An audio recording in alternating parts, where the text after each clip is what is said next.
Hi mga besh! Welcome again sa aking YouTube channel. Sa mga bago pa lang dito, ako nga pala si Ging Hubar, kasalukuyang nakatira dito sa Slovakia. So for today's video, continuation pa rin ito sa aming Santorini trip ng aking kapatid. So for today's video mga besh, ulit-ulit. So kung manirinig kayong maingay, nandito kami sa Drasjak, sa lake dito sa Slovakia. Dito ako nag-voice over. So balik tayo dito sa aking video. So itong araw na to is nagabil kami ng aking kapatid ng boat. Tapos nung nakita ng kapatid ko yung daan pababa mga besh, is parang nagsisi talaga siya sa desisyon niya sa buhay. Sabi ng kapatid ko mga besh, nagsisi daw siya bakit hindi niya daw muna tiningnan yung dadaanan papunta dito bago siya nag-book mga besh. Nahilo na yung imagine na dito sa taas galing ha. Murang dili naka-happy si mong decision. Grabe talaga ang nervyos ng kapatid ko mga besh nung nakita niya yung daan na yan, na para bang tinawag niya na lahat ng santo. So ayan kasi yung daan pababa doon sa port dito sa Fera mga besh, kasi andoon naghihintay yung boat or yung sasakyan ba namin mga besh mag boat trip, andun siya sa baba naghihintay. Kasi yung inabil namin na boat trip mga besh is dito ang daan, hindi doon sa cable car doon sa kabilang port dito sa Fera. Nag-wine tasting tour na lang tayo. So dito kasi sa Fera mga besh is dalawa ang kanilang port sa pagkakalam ko no, or sa nakita ko. Itong isa na pupuntahan namin at saka yung may sasakay ka sa cable car. Kasi doon ka galing. Hindi pwede si Andrea diya. Baka mag-collapse yun. Lat, happy ka naman sa decision mo sa buhay? Let's go fight a shark. Shark? Yeah, No. fight a shark. I think I will be happy if only the dolphins, not the shark. I want to see. Do you know how big a shark I want to find? Big like the rock. Okay. Maybe I see one.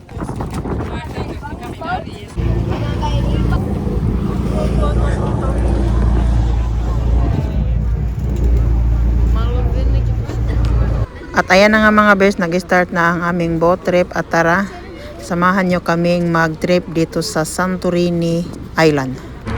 Did you see fish? Yeah, I see. Oh. Are you happy? Yeah. Can I eat now? Hot top. You are hungry? Yeah, I'm really hungry. Can I eat now? Please. Look at fish. You eat now, please. Η ώρα που θα αναχωρήσουμε από το υπαίσθημα είναι 12 και 20. Παρακαλώ να είστε στο σκάφος 5 λεπτά πριν την αναχώρηση. Στους σκάφους βρίσκονται στο κάτω κατάστρωμα. Παρακαλώ, μην πετάτε χαρτιά στις τουαλέτες. Να θυμάστε, πρέπει να διατηρήσουμε το σκάφο καθαρό.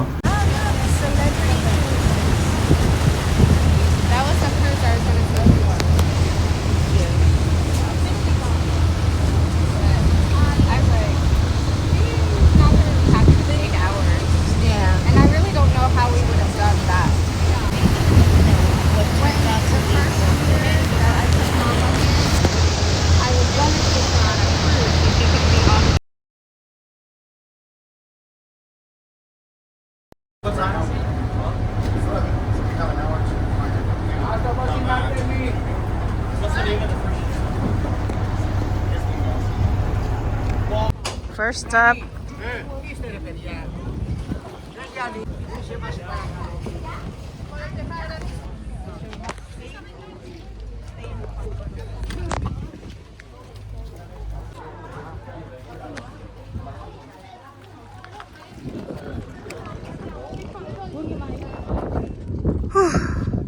Andito na ako sa taas but hindi ko makita kung saan yung volcano.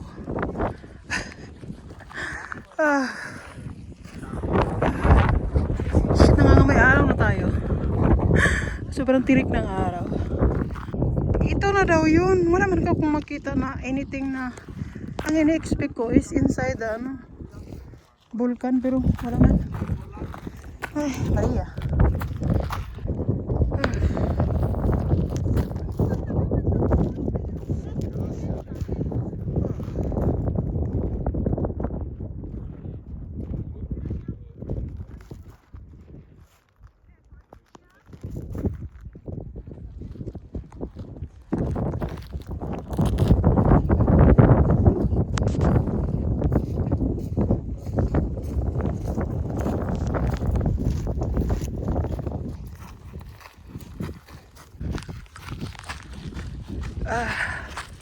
kailangan makabalik na ako dito before 12:20 kasi alis na yung sinasakyan namin ng 12:20. So the time now is, ayan yung oras.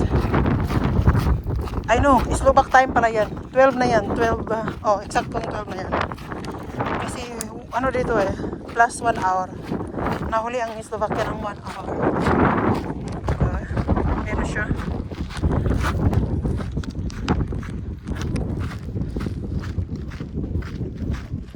So, pwede kayo magtambay dyan. Doon tayo galing sa taas. Pero, we don't have enough time. So, tuloy. Ayan. Doon yung nag-aantay na sila. Kailangan. Alam niyo ba? Sure talaga ako nininirvis na yung kapatid ko. Sabihin nun, maiwanan na ako sa ano. Takot pa naman yun. Kasi kahit nasa harapan na niya, nag-google map pa yun. Aray ko. Google map is life yun Hindi ko na sila pinasama kasi hindi maganda kay Rafael. So, ako na lang. Pero I guess tama na din yung hindi siya sumama. Aray ko. Rocks. Rocks, baby rocks. Be careful. Yan ang siminto. Ito hindi. Hindi na ako lugi sa sandal ko. 10 euro lang yan ba? Marami nang pinagdadaanan sa buhay yan. Sulit na sulit yung pagbili ko sa kanya. Uy, ang ganda ng view dito.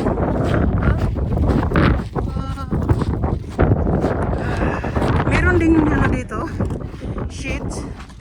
I mean silungan. So, pwede kayong sumilong dyan. Ayan.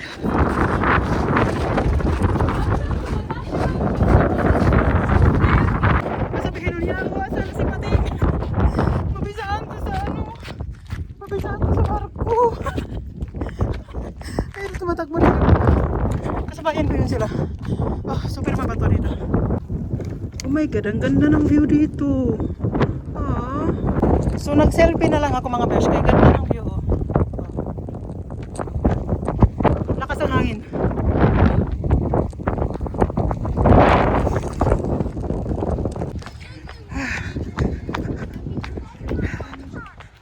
What a way.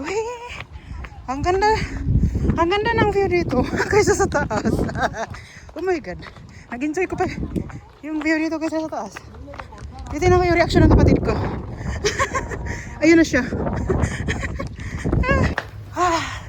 Thank you and bye.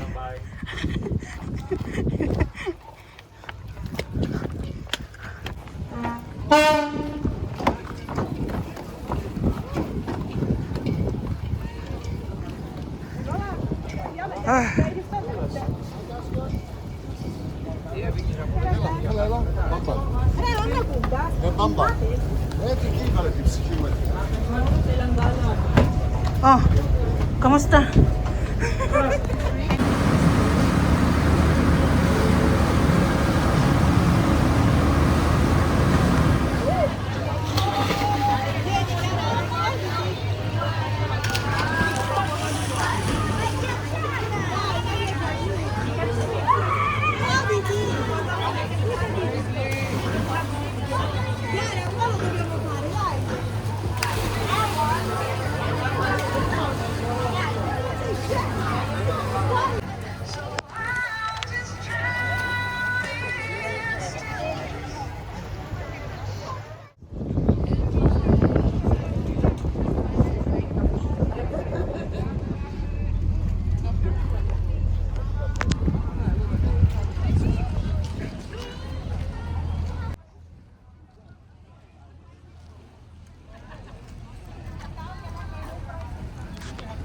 Ay, na-grilled.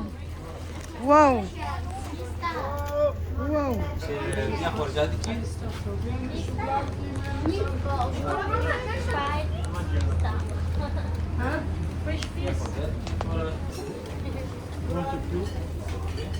Are you my mother friend?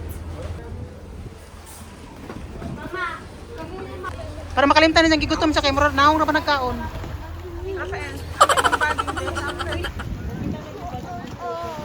Wala disiplina ba?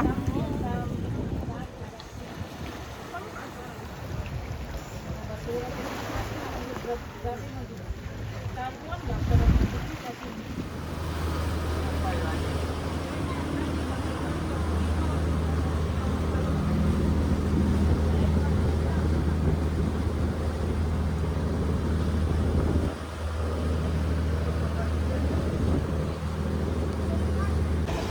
human na may og motor, balik na may diri sa bus. At ayun nga mga bears, tapos na kami sa aming boat trip at andito na naman kami sa daan na sinusumpa ng aking kapatid. O, kita nyo yan. Ganyan talaga siya kabangin mga besh. Yung tipong talagang nagsisi yung kapatid ko sa desisyon niya sa buhay. Pero worth it naman yung trip namin mga besh. Kahit ninerview siya sa daan na dinaanan namin sa area na to. So, ayan na nga mga besh. Pagkatapos namin doon sa boat trip doon sa dagat is sinundo na kami ng bus papunta doon sa aming susunod na destination. At ang susunod naming destination mga besh or yung last naming destination sa trip na ito ay ang Uya or Iya ang tawag nila dito sa Santorini, Greece.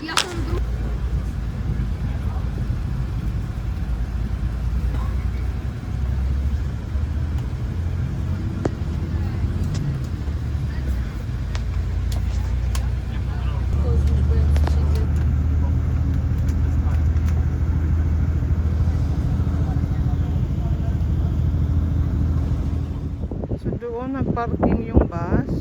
Yan, RT1. Ang oras ngayon ay mga alas 5:30 ng hapon. Sabi ni Kuya, balik daw kami doon sa bus ng 9 o'clock ng gabi. Ikutin namin itong Uya? Iya? Ano ko tawag yan? So dito na kami sa Uya.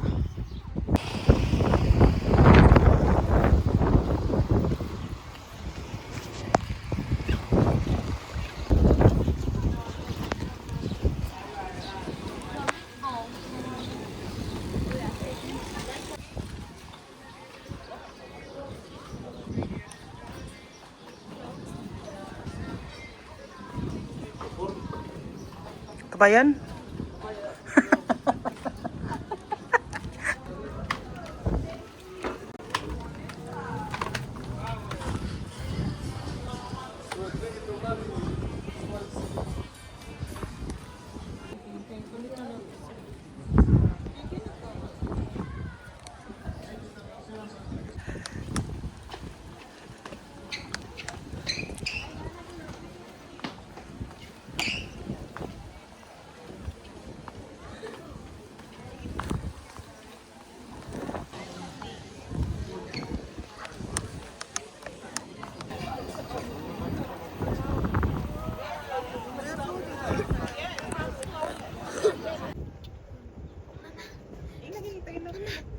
Ja, mo sila.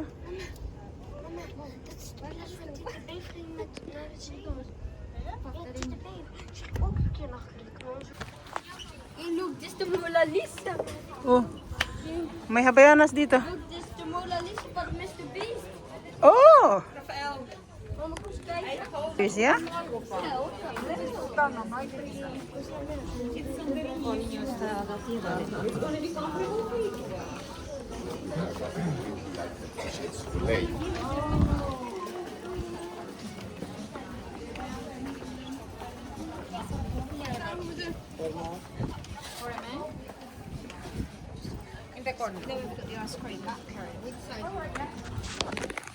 I will put it in my YouTube.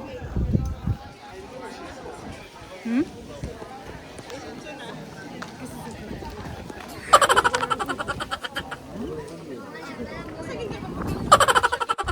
At ayan nga mga besh, gabi na at ang oras nito ay mga nasa alas 9 na ng gabi mahigit.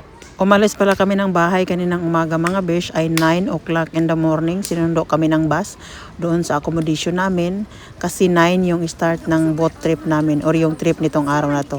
At natapos naman yung trip namin is nakarating kami ulit sa bahay is mga 10:30 na ng gabi. So kung ako ang tatanungin yung mga besh kung worth it ba yung binayad namin dito sa day trip or boat trip na ito, para sa akin is yes mga besh kasi sinundo kami sa accommodation at hinatid kami sa aming accommodation pagkatapos ng aming boat trip or day trip. Pero kung tatanungin nyo yung kapatid ko mga besh, hindi ko lang alam kung masaya ba talaga siya.